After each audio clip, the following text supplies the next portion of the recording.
Please join me in our congregational affirmations. It is good for us to gather together. We will later scatter to share the good news.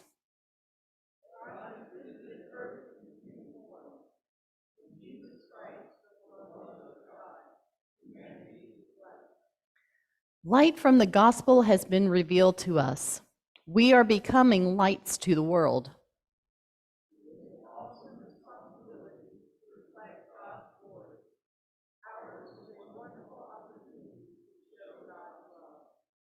God will not leave us or forsake us. God's presence is constant and dependable.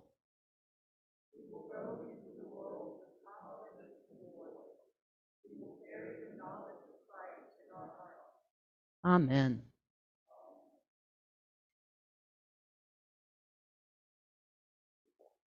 Today is Transfiguration Sunday. The story goes that Jesus takes Peter and James and John, and he takes them to the top of a very high mountain. And there in front of them, he transforms into his spiritual self, his spiritual form. And they see who Jesus truly is in that moment, not just his physical form. I mean, I can only imagine how beautiful that was. And there's a part of me that wishes that we were capable of doing this, to reveal our actual souls to the people that we love. I mean, how intimate that would be, to be able to say, this body is what the rest of the world sees, but to you, I reveal my true self.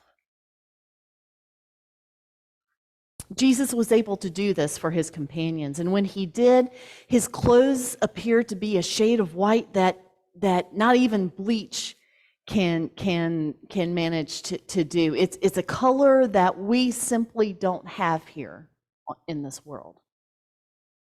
I believe that color, that magnificent, bright, white beyond white light, I believe that is the energy of God.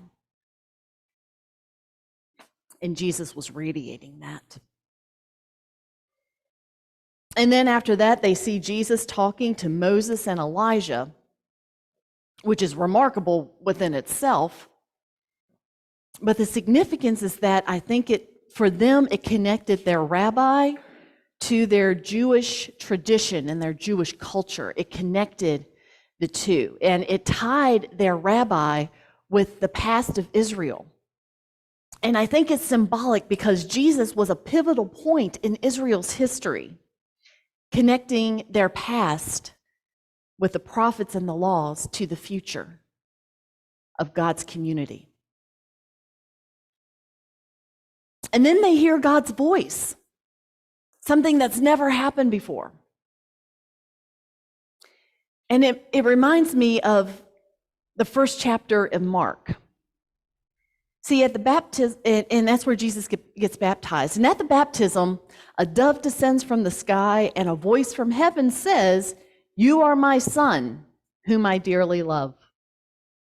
But there's always been debate about whether only Jesus heard God's voice or if John the Baptist and anyone else present also heard it.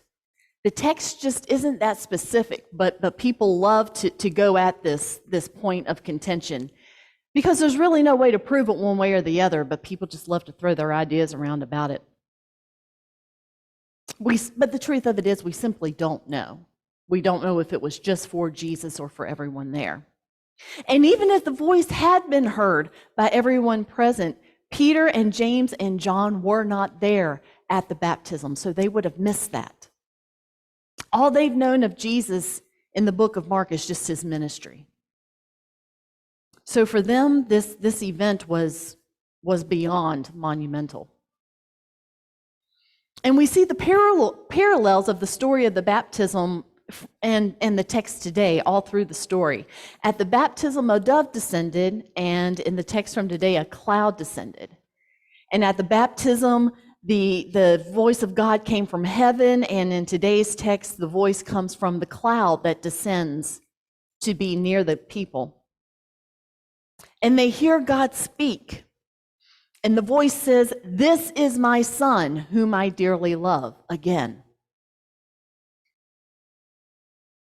Peter, James, and John all heard God saying, "This is my son." It was undeniable confirmation that Jesus was who he had been telling them that he was.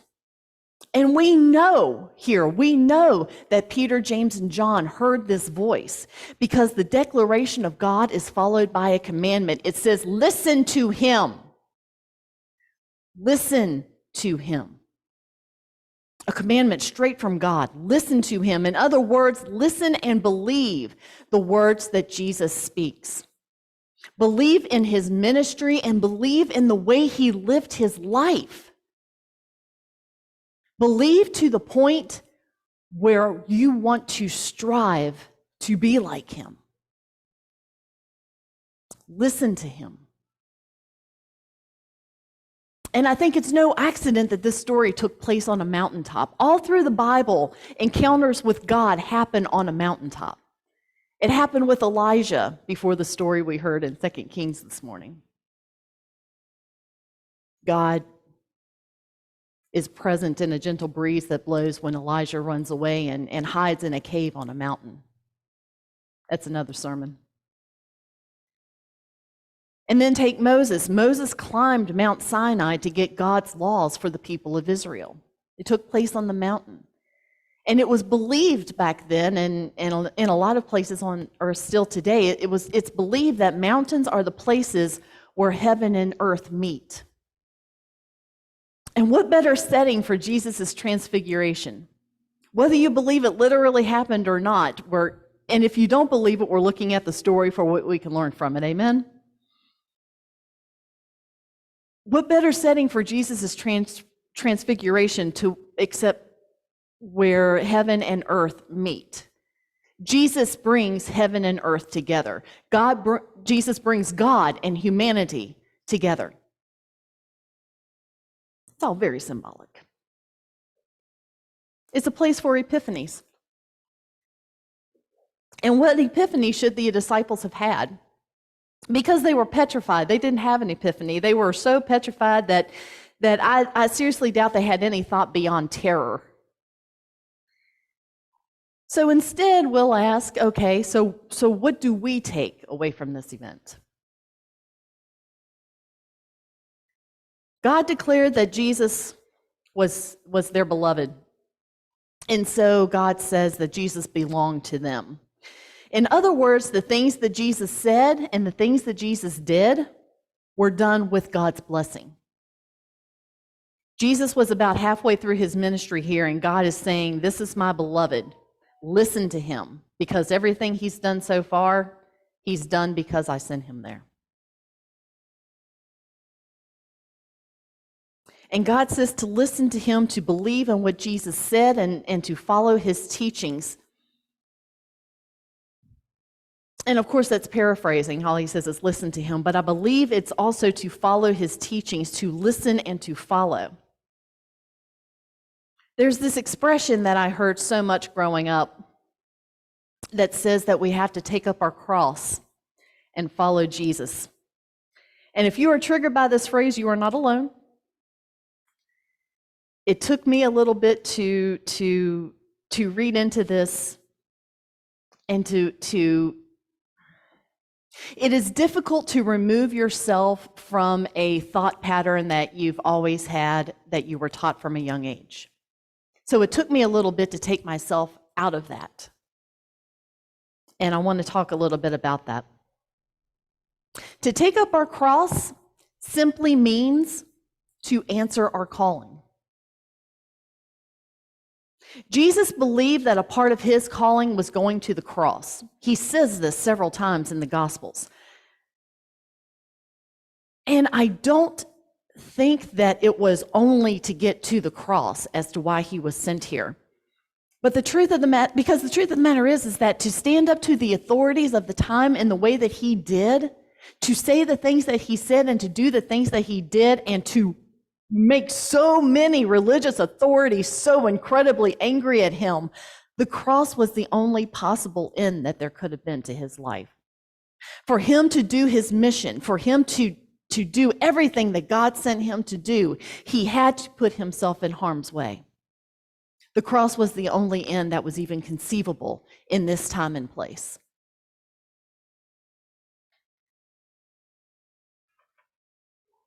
And for us to take up our cross, we are to walk in the way of Jesus. And that way, in one way or another, will provoke the powers of this world against us, just like it did with him. Namely, religious and political powers that want the people in the margins to stay silent so that the power's profits may continue to grow in peace. Just stay quiet, stay silent, and let the status quo continue on. It's our job to disrupt that status quo. But the powers that be, they want the people in the margins to stay silent, and they will try to silence anyone who tries to spark any sort of uprising against them, against the way things are. In that regard, things haven't changed so much since Jesus walked the earth. These powers will come against us, but we will ultimately triumph in revealing the truth of God's nonviolent love and justice to the world. Taking up our cross is to take up our calling in the pursuit of justice for those who have no power and no hope to prevail. It's up to us to do that for them. But I do have to be clear about something. Taking up your cross does not mean seeking out suffering or regarding suffering as good in and of itself. This is something that Christianity has been misdirected in for centuries. Suffering may be a tool. It may bring about humility in your own suffering. Or it might be the match that strikes a fire of empathy in your heart when you see others who are suffering and you want to help them. But suffering itself, for the sake of suffering, it has no saving quality. You can't suffer just for the sake of suffering. It does nothing for you except make you miserable. Jesus did not die because his suffering could purge the world of sin and evil. Jesus died because the powers of evil sought to destroy his witness to nonviolent love and justice and truth. He was murdered. But his passion, his willingness to go through with this and to never turn back and to never even say a sideways word to anyone who was hurting him, it revealed a love that doesn't seek to dominate and defeat evil, but instead it challenges evil. It exposes evil and it seeks to transform it just as he transfigured on that hill. We can't meet hate with hate. It does no good. It only creates more hate, and it's totally counterproductive. The way of the cross is the work that we do in pursuit of social and personal righteousness through God's love. It's getting up every single day and continuing to work toward equality and toward equity for all people. It's not playing the world's game of power and greed and domination. It's sharing God's love in the face of that power and greed and domination. The Transfiguration story calls us to affirm the ultimate truth that God's way of salvation is living it with all of our heart. We have to live the way of Jesus with all our whole heart and our soul and our strength. And we do this living in the sure knowledge that God's nonviolent love will bring the way of salvation and healing to the world. We might not be able to see it from where we're sitting. We're only human.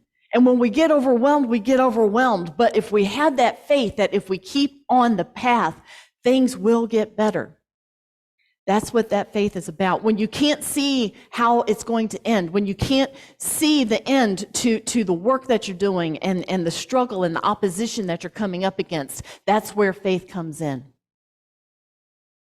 And that's how we ourselves start to transform. from these lumps of clay into something more, into something spiritual. So having said all of that,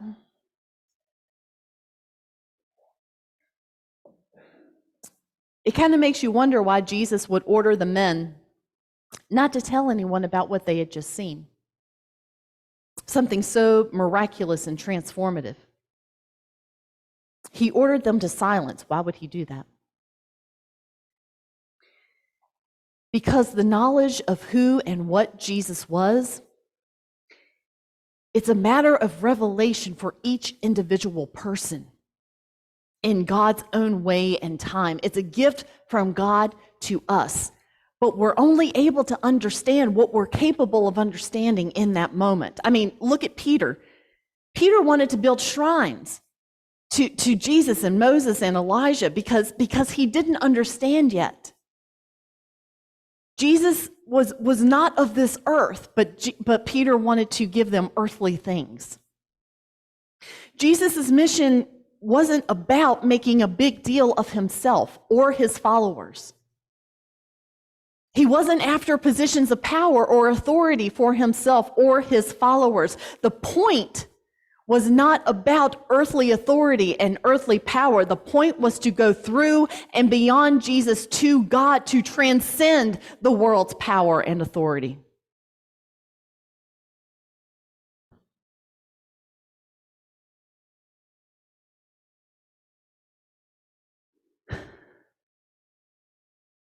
We go through Jesus to God themselves, and we bear witness to the world of God's transforming love. Transforming love. It doesn't, and that's not about changing, okay?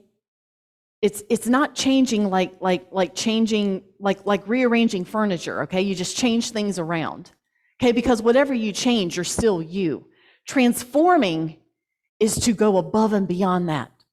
Transforming is leaving your old self behind. Transforming is setting fire to the furniture and leaving the house altogether to go to something higher, to be one with the divine.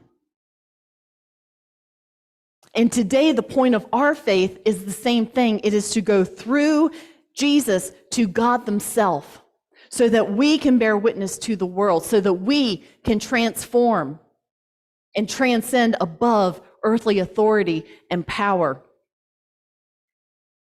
so that we can bear witness instead to God's love, God's transforming and redemptive love. We can't transform or redeem anything with the powers of this world, but with the power of God, it is possible. We can't dominate evil. We can't eradicate evil. All we can do is transform it. Energy cannot be destroyed. It can only be changed.